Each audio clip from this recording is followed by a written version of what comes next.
Chapter 8 continued. Matt Hubbard raises his hand and asks something, but it's like I'm underwater, and not in an octopus sort of way. I'm going to need the packet, and I'll be worse than Calvin. I'm going to be a blubbering, shaking mess. Exactly who is going to change their mind about me based on that? Exactly no one.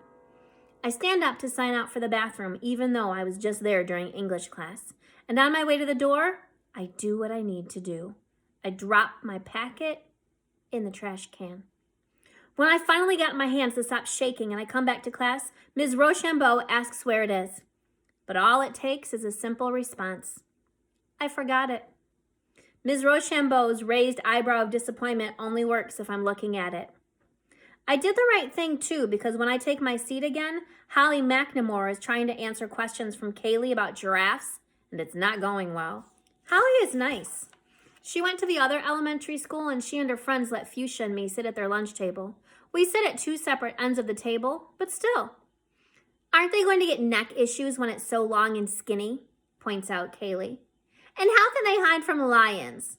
Also, I don't see why. Ms. Rochambeau cuts her off before she can pile on any more. Holly is all red and practically hyperventilating, and both Nellie Abbott and Taylor Dixwell have their hands up like lions, all ready for that giraffe. Remember to give the person you're asking the chance to answer one question at a time, Ms. Rochambeau says. Holly, would you like to respond? Holly practically whispers.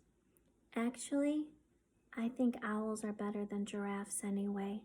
And she sits back down. Kaylee smirks, and I can see her moving the points from giraffe column to the owl column in her head. I cross my arms, and in my head, I tally up all the many points that belong in the octopus column. Maybe no one else knows it, but I do. I glance at Matt, and at least I didn't embarrass myself. On the bus the next morning, Matt definitely doesn't look at me as he gets on, and he definitely doesn't look at me when he passes me in the hallway on his way to his locker. Maybe he caught sight of me once from his cozy spot on that tropical island of his, but he probably just decided it was the sun hitting a wave in a funny way. Or maybe a seagull. Certainly not someone on the verge of drowning. What's wrong with you? Fuchsia says, appearing at the locker next to mine. I try to rearrange my face. I'm fine, I say. Please, she rolls her eyes. Spill it. What's up? Annoying grown-ups? Freaky nightmares? Boy drama? She sucks in her breath. You winced! That's it, isn't it? What is wrong with my face? There is no boy drama, no winces, no twitches, especially because Fuchsia is the, I heard that boy laughing at your hair, so I punched him in the stomach and you're welcome kind of friend. At least that's what she did in first grade. Before that, we hung out because no one else wanted to be friends with us, but we were actual friends after the punching. Now she's less likely to actually punch someone since middle school punishments equal getting suspended and having to spend the rest of the day at home with her mom, but that's probably for the best. Sure there isn't, she nods. Who is it? No one.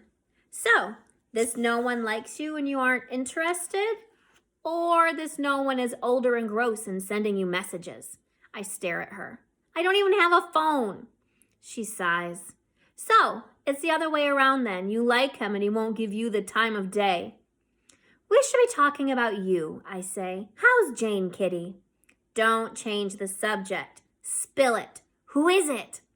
She cocks her head, twists a strand of pink hair, and stares me down, like she'll be completely and thoroughly insulted if I don't tell her, but also like she might threaten to announce it to the world if I do. I look away. When I had to move away during the spring of second grade, Fuchsia didn't talk to me for the whole week before I left. It didn't matter that she had moved plenty herself. Her moves were always to somewhere else in town. What I was doing was unforgivable. When I moved back to town in 5th grade, she was cooler than before. Not actually cool, but more eye-rolly and sighy and clothes-rippy. She was still with one of her foster families then, and she claimed that she didn't care what they said or did. But when I saw the 15-year-old sister at after-school pickup one time, I realized that Fuchsia's hair had been dyed just like hers. I'm waiting, she says. The wall's bright white paint along the edges really helps a dark red brick stand out. If I were an octopus, I'd be able to switch my skin to that exact brick pattern and blend right in. Fine, Fuchsia huffs. Be that way. She walks away and I'm left staring at a solid brick wall. Matt isn't in homeroom for some reason, which helps make the case for the lack of boy drama. Maybe he's gone poof and suddenly stopped existing altogether. That would solve a lot. Unfortunately, Ms. Rochambeau hasn't gone poof because Mr. Bontaff drops a note on my desk. Zoe, Mr. Peck gave me the okay to switch your Wednesday ACE period schedule.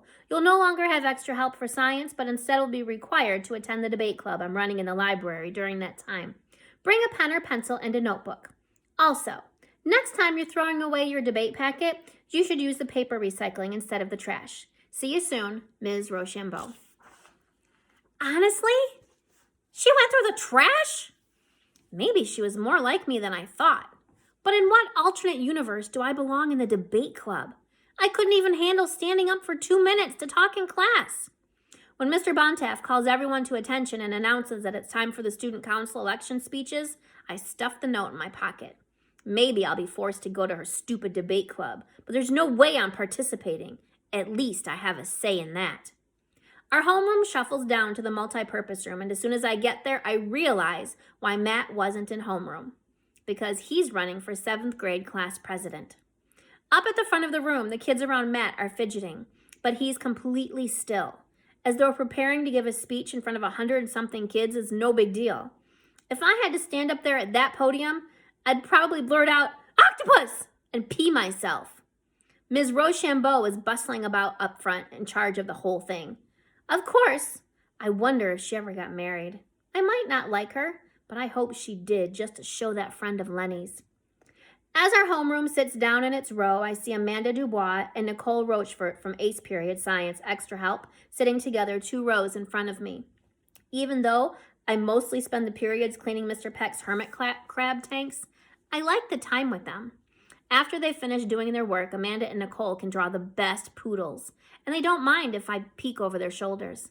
I wish there were kids like them on my bus or in my homeroom. Kids that aren't all fancy pants like Matt and aren't grimy like me and Fuchsia. Meanwhile, in our homeroom row, fancy pants Kaylee Vine and Nellie Abbott are making eyes at my shirt like it once mugged them in a dark alley. In my head, I spin my octopus funnel to point directly at them and dose them with a generous helping of freezing cold salt water. I look around for Fuchsia, but she's in the alternative classroom and they don't always come for grade level assemblies. The speeches are boring. One girl talks for a long time about what kind of vending machine we should have in the cafeteria. But since you can't stick your free lunch ticket into a vending machine, I could care less about that. When Matt stands up and walks to the podium, I lean forward to see better. He has to be nervous. Are his hands shaking? How can they not be? How can he look so calm?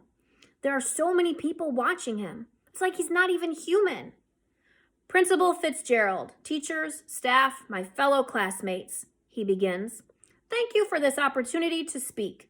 I'll keep it short since I know there are more people that need to give speeches after me, and there's only so long you can listen to people talk about themselves. He looks up from his piece of paper and smiles. A few people around me giggle at his joke, and someone yells out, "Howard!"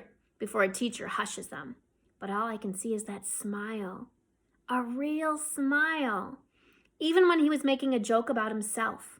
Like he knew everyone would get the joke because who doesn't think he should be standing up there?